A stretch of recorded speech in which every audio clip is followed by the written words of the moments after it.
Lokayukta police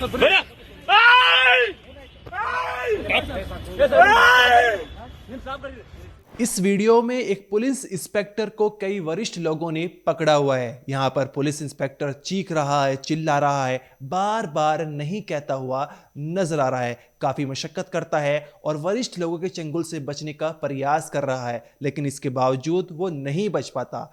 अब आप इससे पहले इस पुलिस ऑफिसर को भला समझने लगे, आपके मन में उसके प्रति सिंपैथी पैदा हो जाए, हम आपको बता दें ये पुलिस ऑफिसर घूसखोर है, लोगों के ऊपर झूठा मुकदमा करता है और फिर उस मुकदमे का पर्दाफाश करने के लिए लोगों से लाखों रुपए की मोटी रकम वसूलता है। सोशल मीडिया पर ऐसा बताया जा रहा है कि इसके चलते इस पुलिस इंस्पेक्टर ने कई लोगों पर झूठा मुकदमा किया और 26 करोड़ रुपए जो है वो वसूल लिए हैं। ऐसा ही मामला 29 जनवरी को था, जहां पर ये मोहम्मद अकबर नाम के एक आदमी से रिश्वत 4 लाख रुपए वसूल रहा था, लेकिन तभी वहां पर लोकायुक्त यानी एंटी करप्शन की टीम पहुंच जाती है और इस घूसखोर पुलिस ऑफिसर को रंगे हाथों पकड़ लेती है। उसके बाद ये हंगामा क्रिएट कर देता है, वहां पर लोगों से सिंपैथी जो है वसूलने लगता है और कहता है कि मैं निर्दोष हूं, चीख रहा है, चिल्ला रहा है। लेकिन इस वीडियो के पीछे की जो असली कहानी सामने निकल कर आती है उसे देख हर कोई चौंक जाता है। अब क्या है मामला, कहां के पुलिस ऑफिसर हैं, अब तक इनके खिलाफ कितने केसेस हैं और कैसे जो हैं लोगों को झूठा मुकदमा कर उनसे पैसे वसूलते हैं, इसकी पूरी कहानी हम आपको बताएंगे।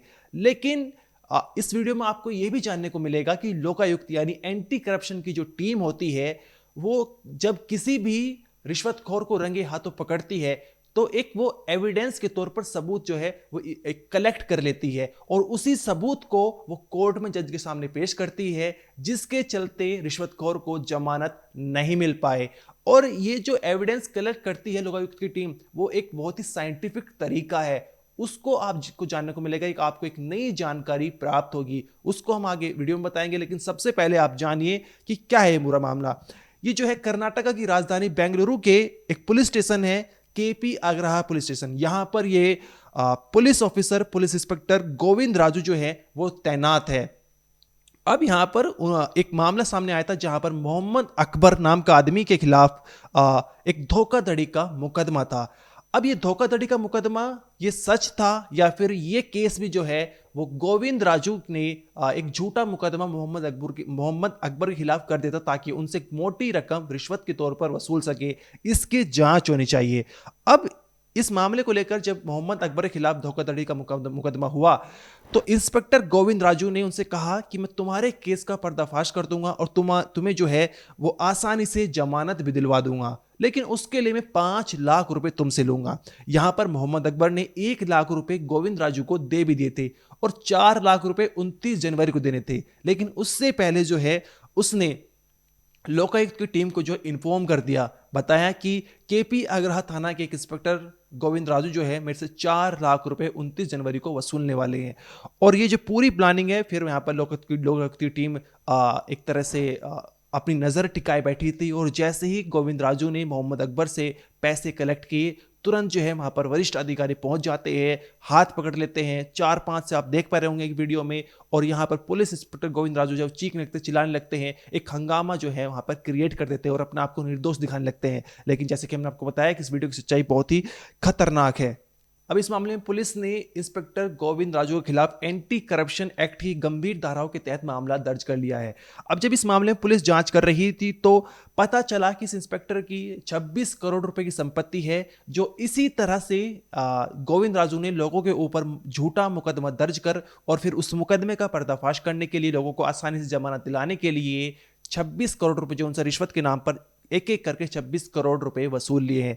अब हम इस वीडियो में आपको बताते हैं कि लोकायुक्त की टीम कैसे जो है वो एविडेंस कलेक्ट करती है और कैसे उसको कोर्ट में जज के सामने पेश करती है, जिसके चलते रिश्वतखोर को आसानी से जमानत नहीं मिल पाती। अब आप इसी केस के उदाहरण के साथ समझिए। मान के चलिए यहाँ पर मोहम्मद अकबर जो विक्टिम था, जिसने लोकायुक्त की टीम को ये बताया कि एक इंस्पेक्टर गोविंद राजू मेरे से 4 लाख रुपए वसूलने वाला है।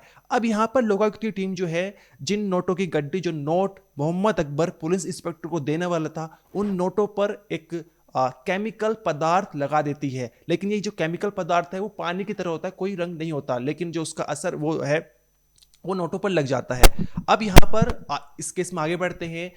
गोविंद राजू ने जिन नोटों पर लोकायुक्त की टीम ने रसायन लगाया था, पदार्थ लगाया था, वो नोट जो है मोहम्मद अकबर से ले लेता है। अब जरूर जो है उसके हाथ भी उन नोटों पर लग चुके हैं। अब इसके बाद जब लोकायुक्त की टीम ने गोविंद राजू को पकड़ा और जकड़ा, उसके बाद उसके हाथों पर एक अलग सब्सटेंस लगा देती है, एक अलग पदार्थ लगा देती है। यह भी पानी की तरह ही होता है, लेकिन अब गोविंद राजू के हाथों पर एक सब्सटेंस पहले लगा हुआ है जो नोटों से लगकर आया है, और दूसरा सब्सटेंस जो है लोकायुक्त की टीम लगाया है। अब इसके बाद गोविंद राजू के जो हाथ है वो एक गिलास में भरे हुए पानी में डुबोए जाते हैं, तो जो पानी है, पानी का कलर बैंगनी या फिर पिंक हो जाता है, जिसके चलते साबित हो जाता है कि गोविंद राजू या फिर जो भी रिश्वतखोर है उसने वे ही नोट वसूले हैं जिन पर पहले से लोकायुक्त की टीम ने एक रसायन लगाया हुआ था, जिससे साबित हो जाता है कि रिश्वतखोर है और ये रिश्वत ले रहा था। ऐसा ही एविडेंस जो है कोर्ट में जज के सामने पेश किया जाता है, जिसके चलते आसानी से जमानत नहीं मिल जाती है। अब यहाँ पर कर्नाटक में कई जो है वो रिश्वतखोर, भ्रष्टाचार जो है पुलिस ऑफिसर सामने निकल कर आ रहे हैं। ये गोविंद राजू की कहानी है, लेकिन एक और जो है वो कर्नाटक की डीजीपी जो थे, जैसे कि हमने आपको पहले कुछ दिनों पहले वीडियो बनाकर दिखाई थी, जो आईजी में थे साउथ मैसूर के साउथर्न रेंज में। उस समय वो आईजी में थे, साल 2017-18 की बात है, जहां पर वो महिला के साथ जो है कैबिन के अंदर रंगरलिया करते या अश्लील हरकतें करते हुए नजर आ रहे थे। ये वीडियो भी जो है सुर्खियों में आ गई थी, उसके बाद उन्हें सस्पेंड भी किया गया था हाल फिलहाल में। उनके ऊपर तो, डीजीपी के ऊपर तो कई केस और भी चल रहे थे। तो कर्नाटक की पुलिस पर लगातार सवाल उठ रहे हैं, जहां पर उनके उनके राज्य से कई रिश्वतखोर, कई अश्लील हरकत करने वाले पुलिस ऑफिसर सामने निकल कर आ रहे हैं। इस मामले को लेकर आपका कहना है कमेंट सेक्शन में जरूर बताइए। आप देखते रहिए क्राइम तक।